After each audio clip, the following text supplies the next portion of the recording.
Nah, ini di pertemuan terakhir kemarin hari Senin nih, saya jelaskan sedikit atau perkenalkan kalian ya, pengenalan tentang pajak ya. Webnya saya kasih juga tuh kalau berhubungan dengan pajak di Indonesia, tinggal lihat aja di websitenya di www.pajak.go.id ya, bisa dilihat juga. Nah, terus kemarin juga saya singgung sedikit tentang pengertian pajak ya, arti dari pajak itu sendiri apa.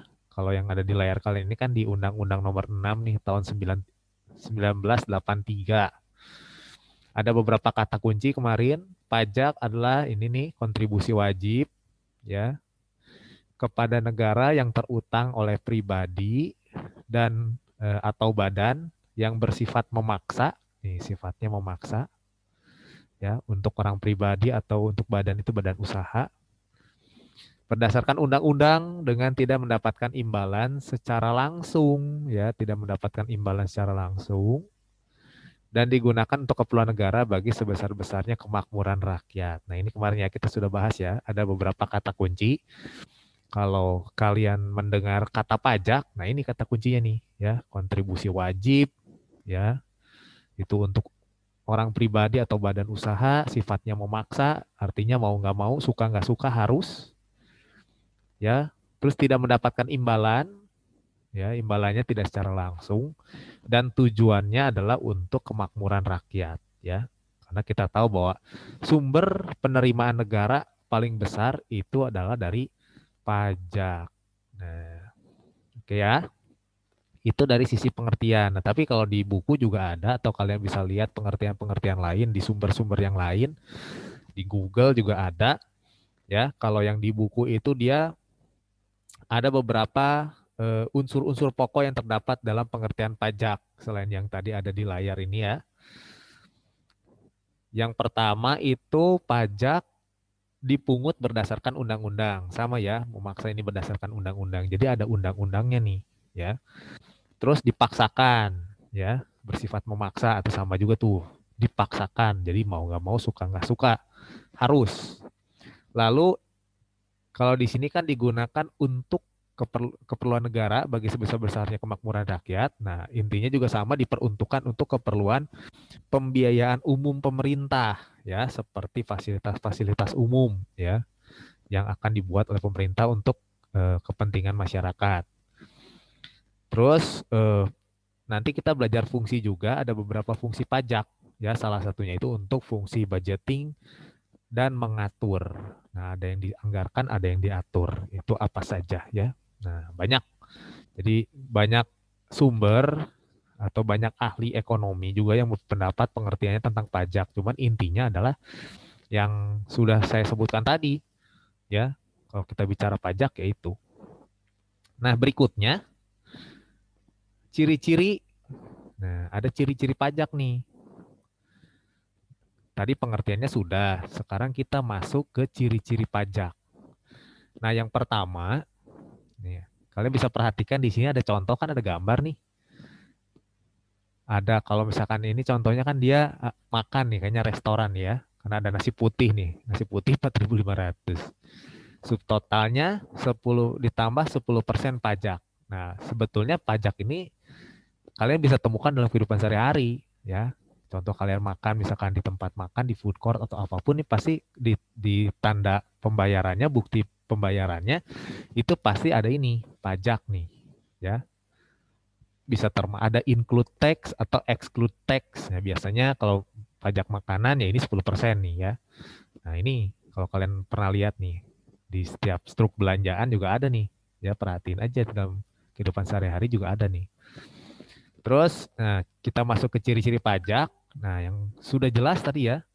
Yang pertama iuran wajib yang dibayar oleh wajib pajak pada negara. Nah, ada kata-kata di situ iuran wajib ya berarti harus dibayarkan ya, wajib iuran wajib ya, entah itu dia bayar mungkin setiap per transaksi atau kalau dia punya penghasilan dalam pekerjaan dia harus bayar mungkin per bulan, per tahun, nah per periode. Nah, Intinya harus ada yang dibayar dan itu wajib kepada negara, ya. Itu yang pertama. Lalu pembayarannya juga didasarkan pada norma-norma hukum. Ya, ada norma hukum di situ. Kenapa? Karena balik lagi pajak itu sesuai dengan ada undang-undangnya. Nah, kalau misal kita bicara undang-undang, itu pasti ada hukum yang mengikat. Ya, ada norma-normanya juga di situ. Artinya diatur seperti apa supaya pajak ini memang eh, walaupun dipaksakan kepada masyarakat, tapi tetap sesuai dengan ketentuan yang ada. Makanya ada norma-norma hukumnya nih, ya. Lalu sumber pembiayaan pengeluaran kolektif, artinya ini memang kolektif itu eh, kalau kita bicara ciri-ciri pajak, sumber pembiayaannya ini pengeluaran kolektif artinya dari pengeluaran banyak bersama-sama gitu, ya. Contoh orang yang bekerja, ya dia akan kasih pajak penghasilannya, ya. Terus yang punya bisnis, yang punya usaha, dia punya pajak apalagi dan sebagainya. Itu secara kolektif, artinya bersama-sama, nggak cuma dibebankan kepada satu dua orang saja. Orang awalnya juga udah jelas wajib kan untuk semua nih, wajib. Lalu sarana untuk meningkatkan kesejahteraan umum udah jelas ya. Ini kalau kita bicara pajak ini atau kemarin kan kita udah belajar tuh dari APBN, APBD dan sebagainya kan di dalamnya juga ada pajak tuh kan, penerima negaranya kan. Nah, itu digunakan untuk kesejahteraan umum ya untuk membuat fasilitas umum dan sebagainya. Ini ciri-ciri pajak nih. Walaupun dipaksakan tapi tujuannya tetap untuk kesejahteraan umum ya. Lalu yang tadi balas jasa yang tidak diberikan, balas jasa yang tidak diberikan secara langsung. Jadi misalkan kita bayar sekarang, ya kita nggak langsung dapat manfaatnya sekarang. Mungkin contoh nih, kalian punya kendaraan di rumah, orang tua kalian punya kendaraan, pajak kendaraan. Itu kan dibayar biasanya tiap tahun tuh pajak kendaraan, STNK kan ada pajaknya kan. Bisa kelihatan lah di surat tanda kendaraan bermotornya itu STNK-nya ada tuh pajaknya berapa tuh setahun. Itu kan dibayar tuh. Contoh lah kita kasih pajak kendaraan itu kan. Nah kita nggak dapat balas jasa secara langsung kita bayar pajak. Tapi mungkin saja uang pajak dari kendaraan itu digunakan nanti untuk aspal jalan, untuk memperbaiki jalan-jalan yang rusak. Nah, seperti itu. Jadi balas jasanya itu manfaat untuk kitanya memang tidak secara langsung. Ya, karena memang tujuannya untuk kesejahteraan umum, bukan untuk eh, individu atau badan usaha tertentu. Nggak ada ya. Nah, ini jadi dari pengertian masuk ke ciri-cirinya. Jadi sebetulnya kita bisa lihat nanti contoh-contohnya juga ada ya. Nah, barulah kita masuk ke yang namanya fungsi dan manfaat dari pengertian ciri. Nah, ini yang penting kan. Ini yang harus apa ya istilahnya itu harus diedukasi kepada masyarakat. Ya, fungsi dan manfaat pajak ini apa sih? Masih banyak orang-orang tidak atau belum mengetahui fungsi dan manfaat pajak ini apa. Akhirnya mereka lalai atau menghiraukan yang namanya pajak. Ah, udahlah, orang kita bayar juga nggak tahu buat apa tuh duitnya kan, misalkan gitu kan. Kita bayar pajak juga itu duitnya nggak tahu kemana. Nah, banyak orang-orang yang masih belum tahu tentang fungsi dan manfaat pajak. Nah, makanya di harus diedukasi ya, terutama di dalam pendidikan tuh bidang pendidikan harus diedukasi, artinya diinformasikan, diberitahu fungsinya apa. Nah, yang pertama itu ada 4 fungsi utama ya. 4 fungsi utama fungsi dan manfaat pajak ini. Ada yang pertama itu fungsi budgeter atau fungsi anggaran ya. Nah, kalau fungsi budgeter pajak digunakan sebagai alat untuk memasukkan dana secara optimal ke kas negara berdasarkan undang-undang perpajakan yang berlaku. Nah, ini fungsi utama nih, fungsi anggaran ini, fungsi budgeter ini fungsi yang sangat utama dari pajak ya. Disebut juga kalau di buku itu disebut sebagai fungsi fiskal ya. Artinya eh, digunakan pajak ini alat untuk menghimpun dana dari masyarakat ya sebagai penerima negara tersebut. Kenapa? harus menghimpun dana karena kan eh, negara kan butuh eh, untuk melaksanakan pembangunan kan. Nah, makanya dari fungsi utama pajak inilah ya salah satunya untuk menghimpun dana dari masyarakat ya. Artinya kan memasukkan dana secara optimal ke kas negara tuh berdasarkan undang-undang yang berlaku ya. Nah, ini jadi fungsi utamanya itu budgeter atau fungsi anggaran. Artinya eh, fungsinya ini untuk menghimpun dana ya, memasukkan dana ke kas negara. Negara perlu uang kas untuk apa? Yaitu untuk pembangunan ekonomi ya. Ini contohnya kan ini. Tadinya belum diaspal nih jalannya nih ya. Nah, karena kan mengalami kesulitan lah mungkin di satu daerah transportasinya, infrastrukturnya masih kurang. Nah, dengan adanya pajak, sebenarnya kan yang dihimpun dari masyarakat juga tuh, masyarakat bayar, bayar, bayar, dihimpun. Nah, uangnya digunakan untuk membangun ini, membuat ini nih, untuk mempermudah transportasi di daerah tersebut. Tadinya mungkin belum ada jalan-jalan nih, belum diaspal jalannya masih tanah. Nah, ini diaspal nih di jalan, ya. Jadi ada jalannya udah bagus, gitu. Itu fungsi anggaran, nama juga anggaran ya. Nanti ya intinya dana yang dihimpun yaitu dianggarkan artinya sama seperti kemarin kita belajar APBN. Nanti untuk ini apa, berapa persen untuk apa, berapa persen untuk apa. Nah, itu dianggarkan ya. Itu yang pertama. Yang kedua, selain fungsi anggaran atau budgeter, ya budget nih, namanya juga budget, ada sebagai alat pengatur, ya fungsinya mengatur. Artinya pajak tersebut dijadikan sebagai alat untuk mencapai tujuan tertentu, ya. Nah, biasanya berhubungan dengan tujuan dari kebijakan-kebijakan pemerintah, ya. Nah, jadi eh, contohnya adalah pemungutan misalkan pajak barang mewah nih. Nah, atau penjualan barang mewah lah ya. Nah, itu biasanya eh, ditetapkan oleh pemerintah untuk mengatur pola konsumsi masyarakat. Maksudnya gimana sih, Pak? Maksudnya gini, contoh tadi ya, pajak pembelian atau penjualan barang mewah.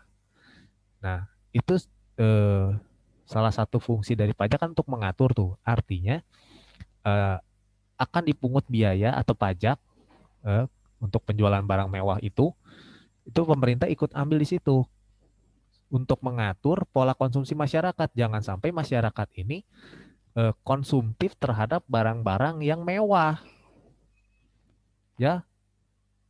Jadi akhirnya barang-barang mewah ini akhirnya gimana caranya supaya masyarakat ini pola konsumsinya tidak mengkonsumsi terus barang mewah. Biasanya pemerintah akan menaikkan tarif pajaknya, ya. Karena ada tarif barang mewah kan, itu pajaknya beda, pasti pajaknya pun lebih mahal. Ya, itu untuk mengatur pola konsumsi masyarakat. Jangan sampai masyarakat ini akhirnya cenderung mengkonsumsi yaitu barang-barang mewah terus. Segala sesuatu harus yang mewah, harus yang branded, segala macam. Bukan gak boleh, tapi itu untuk mengatur supaya pola konsumsinya itu baik ya. Seperti itu. Tapi kan misalkan Pak saya punya duit, memang saya banyak duit, gimana dong Pak? Ya tetap gitu. Harus diatur ya. Ya kalau kamu memang mampu ya nggak masalah. Tapi kan kamu harus bisa atau mau nggak mau kamu bayar pajaknya mahal. Misalkan kamu mau beli mobil Ferrari gitu, Lamborghini, itu pasti pajaknya mahal banget gitu. Ya kalau memang kamu sanggup bayar pajaknya ya nggak masalah, ya. Tapi itu salah satunya, ya. Bahkan kalau di negara-negara maju itu untuk memiliki mobil mewah itu kan pajaknya bisa mahal banget tuh. Ya, contoh misalkan kayak di Singapura lah. Kenapa orang-orang mungkin lebih senang, lebih prefer menggunakan public transportation karena lebih murah, biayanya lebih rendah dibanding dia beli mobil itu pajaknya itu ya mungkin bisa seharga mobil itu, bisa lebih dari harga mobilnya itu. Tapi kan ada juga yang punya ya karena dia mampu bayar pajaknya. Nah, gitu. Ya, gitu. Makanya ini untuk mengatur lah. Contohnya kalau misalkan di eh, kendaraan bermotor lah banyak kan beli motor ya terus kan. Nah, jangan sampai nanti kan eh, terlalu orang banyak beli, itu juga konsumsinya bisa nggak sesuai, ya. Nah itu di salah satu untuk mengatur. Jadi dia bisa, pemerintah akan menaikkan tarif pajak, misalkan untuk barang mewah dan sebagainya, supaya untuk menahan lah orang-orang itu untuk pola konsumsinya tidak terlalu konsumtif terhadap barang-barang mewah gitu. Itu sebagai alat pengatur atau mengatur ya. Kalau yang pertama tadi budgeter atau anggaran, yang kedua itu mengatur. Terus yang ketiga, fungsi berikutnya adalah sebagai alat penjaga stabilitas ekonomi supaya perekonomiannya stabil. Gimana? Fungsi stabilitas ini biasanya kan pemerintah akan menggunakan pajak ini untuk mengendalikan yang namanya inflasi. Ya, balik lagi tuh, inflasi lagi tuh. Nah, ini akan digunakan salah satunya untuk mengendalikan tingkat inflasi, ya. Di sini biasanya dengan fungsi stabilitas ini ya yang digunakan untuk mengendalikan inflasi, biasanya pemerintah akan menggunakan pajaknya ini yang efektif dan efisien untuk mengurangi jumlah uang yang beredar. Nah, kemarin kita udah belajar tuh jumlah uang yang beredar. Nah, dengan salah satu fungsi pajak untuk stabilitas ekonomi, makanya digunakanlah untuk mengurangi jumlah uang yang beredar. Nah, selain itu dengan adanya pajak juga pemerintah memiliki dana untuk menjalankan kebijakan-kebijakan yang berhubungan dengan stabilitas harga sehingga inflasi dapat dikendalikan. Nah, jadi salah satunya dari pajak-pajak yang sudah dihimpun itu digunakan untuk stabilitas ekonomi, untuk mengendalikan inflasi dan harga barang. Ya, karena repot kalau misalkan harga barang terlalu tinggi juga masyarakat nggak bisa beli, ya. Atau misalkan terlalu rendah atau misalkan gimana, nah itu kan berhubungan ke inflasi kan. Nah, itu. Lalu yang keempat fungsinya adalah selain dari fungsi alokasi tadi ya, mengalokasikan, mengatur, terus untuk menjaga stabilitas ekonomi. Yang keempat ini sebagai sarana redistribusi pendapatan atau sebagai pemerataan pendapatan, ya.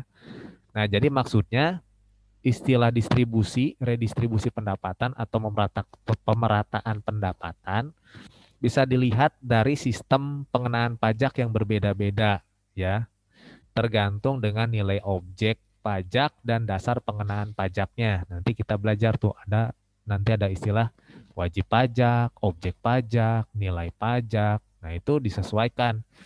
Biasanya semakin tinggi dasar pengenaan pajak akan semakin tinggi juga pajak yang akan dipungut sehingga asas pemerataannya terlihat nyata. Contoh, orang yang punya penghasilan, misalkan orang kerja ya, orang yang bekerja dia punya penghasilan di bawah 5 juta, dengan orang yang bekerja punya penghasilan 1 bulan, misalkan sekitar 10 sampai 15 juta, itu dasar pengenaan pajaknya beda.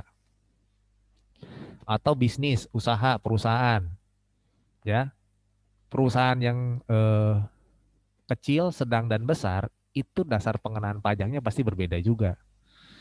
Ya, supaya itu artinya pemerataan pendapatan akhirnya biar pajak ini walaupun dipaksakan tapi yang tadi sesuai dengan norma-norma yang ada, ya. Nggak bisa misalkan saya pendapatannya 5 juta, di sisi lain ada orang yang bekerja pendapatannya 20 juta, pajaknya disamain, ya.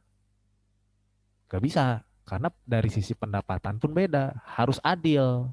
Nanti ada prinsipnya harus adil pajak itu, ya, tidak boleh merugikan, harus sesuai balik lagi norma-norma hukum tadi, ya. Nah, itu jadi sama untuk pemerataan pendapatan juga sama. Jadi tiap daerah nih terutama kayak di Indonesia kan nggak semua maju semua nih daerahnya kan. Mungkin ada daerah-daerah yang mungkin infrastrukturnya kurang dan sebagainya. Nah, itu akan diredistribusi pendapatan tersebut biar merata, ya. Jangan sampai di satu daerah dia maju, di satu daerah tertinggal, jangan juga. Nah, itu makanya digunakanlah fungsi dari pajak ini ya untuk membiayai pembangunan, terus juga untuk kesempatan kerja, ya, untuk membuka lapangan pekerjaan, dan akhirnya sebetulnya itu untuk mendapatkan atau meningkatkan pendapatan masyarakat. Ya, ini contohnya kalau di gambar ini kan, misalkan tadinya nggak ada jalan raya nih. Orang misalkan di sini punya usaha, misalkan dia bertani, beternak. Dia bingung mau jual sama siapa. Jual ke kota mungkin terlalu jauh, ongkosnya juga mungkin terlalu mahal.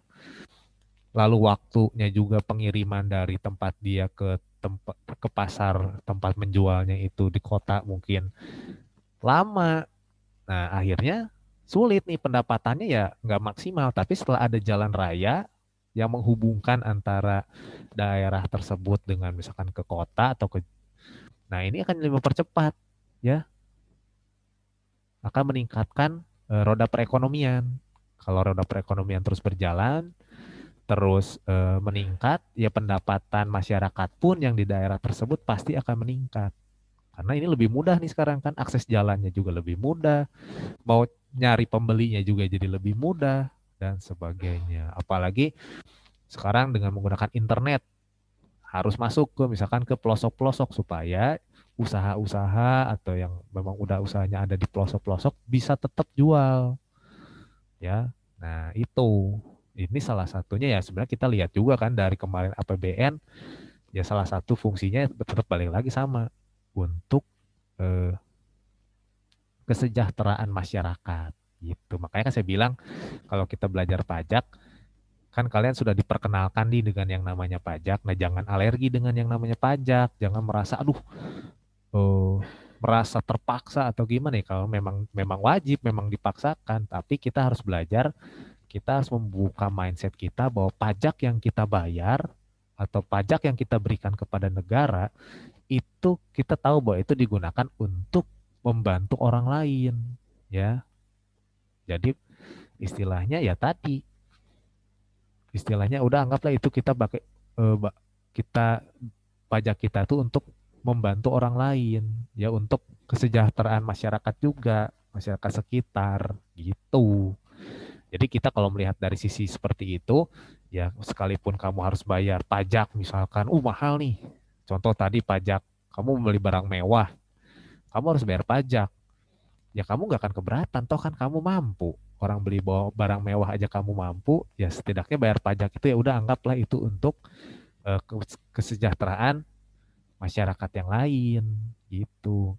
Ya istilahnya nggak apa-apa lah berbagi sharing dengan orang lain. Cuman ya kan dikumpulkan masuk ke kas negara. Nanti negara yang mengatur gitu. Bukan kamu sendiri yang kasih, enggak. Tapi melalui negara.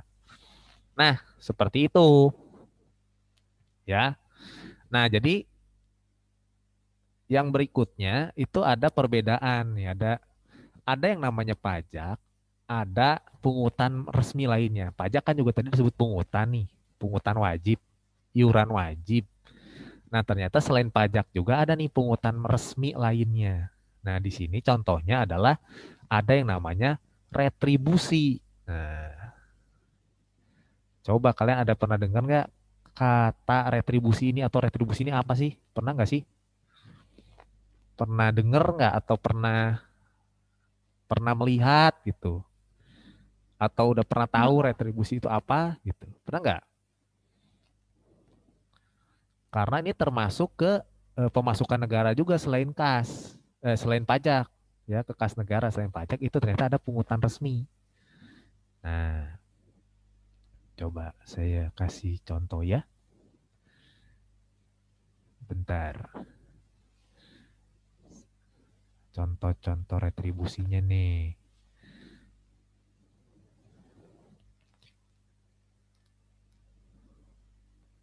Nah, ini kalau di Google kalian klik aja retribusi gitu ya.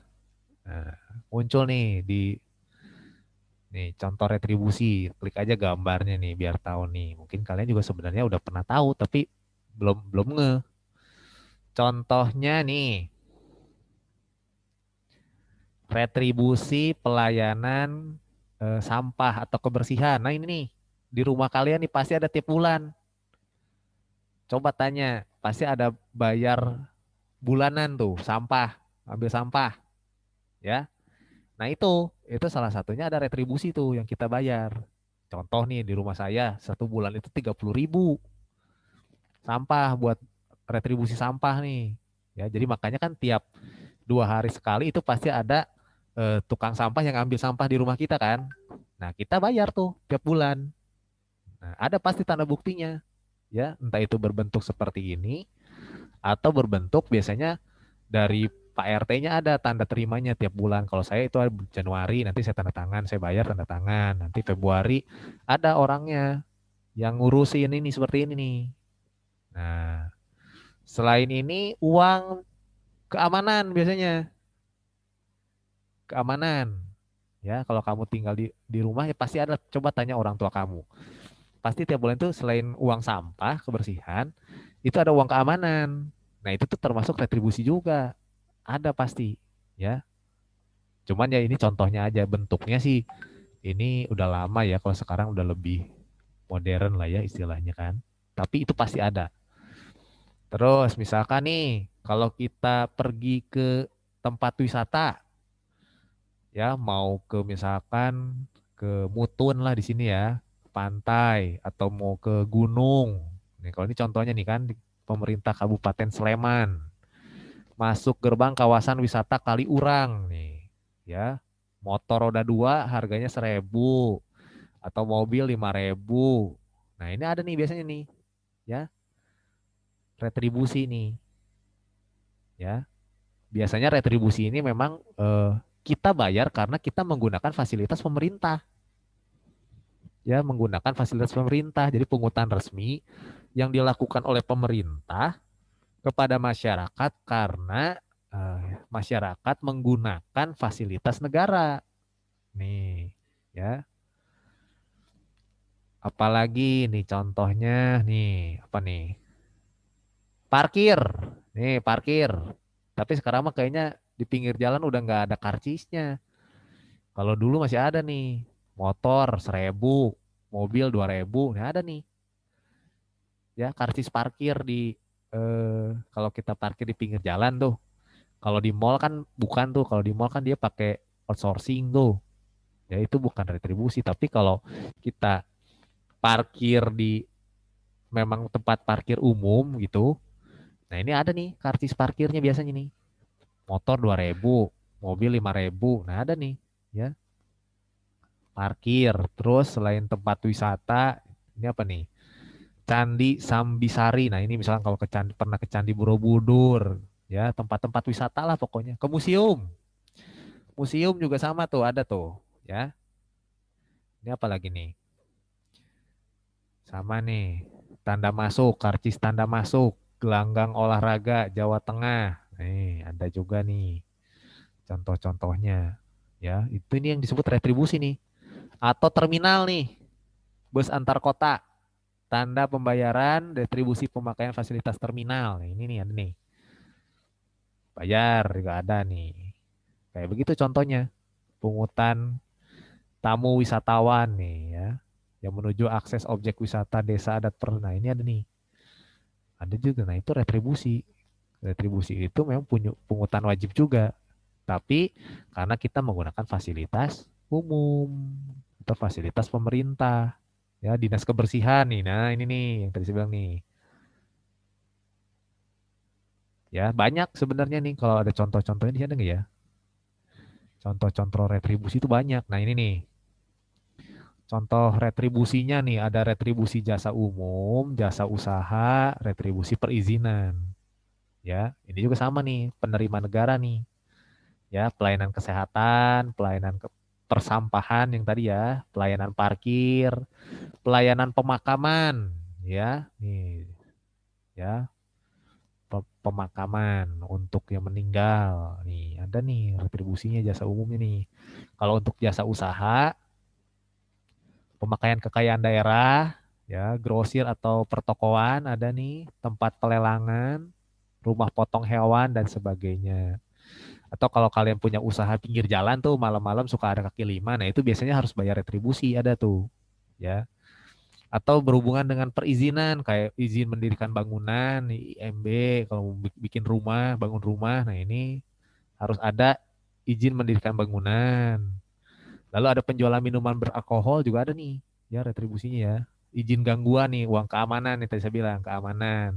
Nah, itu contoh-contoh retribusinya. Nah, cuman apa yang membedakan antara si pajak dengan retribusi? Kan kita perlu tahu juga ya, sama-sama pungutan, sama-sama dipungut dari masyarakat.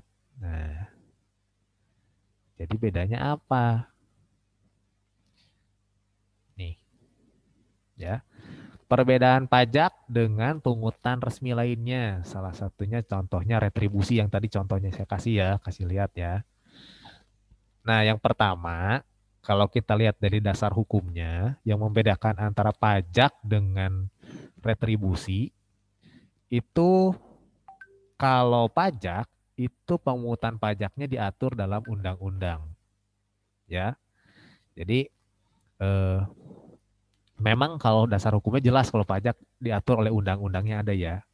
Kalau retribusi itu biasanya ke daerah, ya undang-undang daerah juga, tapi tetap sama dasar hukumnya ada karena itu pungutan resmi, ya ada undang-undang yang misalkan tiap kota atau kabupaten punya perundang-undangan yang berbeda untuk retribusi ya. Kalau pajak kan sama nih berlakunya dari untuk semua warga negara. Kalau retribusi mungkin saja ada berbeda tiap kota atau tiap daerah ya. Lalu balas jasanya, nah kalau tadi pajak kan nggak terima langsung ya kita ya manfaatnya. Tapi kalau retribusi kita langsung mendapatkan manfaatnya. Contoh kita bayar retribusi kebersihan tuh sampah. Ya manfaatnya apa ya? Kita tiap bulan sampah kita di rumah tangga kita itu ada yang ngambil, ada yang buang. Nah itu kan kita dapat tuh manfaatnya langsung tuh ya si balas jasanya ya. Lalu objek pemungutannya, nih, pemungutan pajak dilakukan secara umum kalau yang tadi saya bilang ya pajak ya, semua ya. Seluruh warga negara yang telah memenuhi syarat ketetapan pajak, ya pokoknya sudah termasuk kriteria eh, pengenaan pajak, ya itu berarti secara umum tuh ya objek pemungutannya harus bayar pajak. Tapi kalau misalkan retribusi itu hanya mereka yang menggunakan fasilitas negara. Ya kalau dia tidak menggunakan fasilitas tersebut ya nggak usah. Contoh eh, kita nggak masuk ke itu mana Candi Borobudur gitu ya atau objek wisata gitu ya kita kan nggak bayar ya kecuali kalau kita memang mau masuk ke tempat wisata tersebut ya baru kita bayar ya kalau nggak masuk ya nggak usah bayar itu beda ya objek pemungutannya. Terus sifatnya dan sanksinya pajak bersifat memaksa terdapat sanksi bagi yang tidak membayar. Kalau atribusi ya tadi ya kita nggak bayar ya kita nggak boleh masuk, kita nggak bayar ya berarti kita tidak mendapatkan izin untuk mendapatkan fasilitas negara tersebut ya. Terus lembaga pemungutnya nih kalau pajak dipungut pemerintah pusat dan pemerintah daerah juga ya. Lalu kalau di buku ada besarannya, kalau besarannya itu pajak dihitung sendiri oleh wajib pajak. Kalau retribusi itu ditentukan oleh pemerintah ya. Bisa pemerintah pemerintah daerah yang saya bilang ya, bisa di kota atau kabupaten, kota pasti beda-beda juga tuh. Lalu ada jatuh tempo, untuk urusan jatuh tempo artinya batas akhir ya pembayaran pajak itu kalau pajak diatur sebagai dengan tahun fiskal, kalau retribusi sesuai dengan pemikiran. Ya, jadi itu perbedaannya antara si pajak dengan pungutan resmi lainnya. Ya, contohnya ini ya, retribusi tadi ya, beberapa contoh retribusinya saya udah kasih contoh seperti itu. Jadi sebetulnya kalian juga udah pernah melihat kan, pasti seenggaknya kalau kalian masuk ke tempat wisata itu pasti ada ya. Yang tadi yang bisa kamu lihat di rumah aja, cek aja di rumah, tanya orang tua kamu, minimal uang sampah sama keamanan itu pasti selalu ada tiap bulan. Nah, itu salah satunya ya. Nah, ini yang mengaturnya kalau misalkan ada kesulitan apa-apa, ada kantornya ya, kantor pusat Direktorat Jenderal Pajak nih ya untuk mengatur atau mengurus segala macam yang berhubungan dengan perpajakan ada ya gitu. Oke, ada pertanyaan sampai sini?